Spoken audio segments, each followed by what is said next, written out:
तो hello दोस्तों, मैं हूं दिनेश गुप्ता और मेरे साथ सभी दोस्त। तो आज हमारे स्कूल में बसंत पंचमी के उपलक्ष्य में मां सरस्वती पूजा का आयोजन रखा गया है। तो आज सभी को दिखाएंगे मां सरस्वती पूजन का आयोजन कैसे होता है। तो चलिए स्कूल में चलते हैं।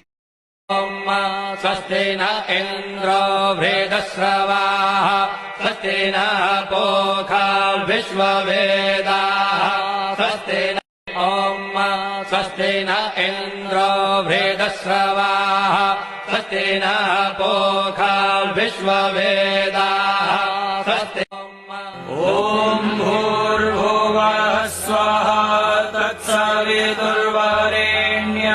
भर्गो देवस्य धीमहि धियो यो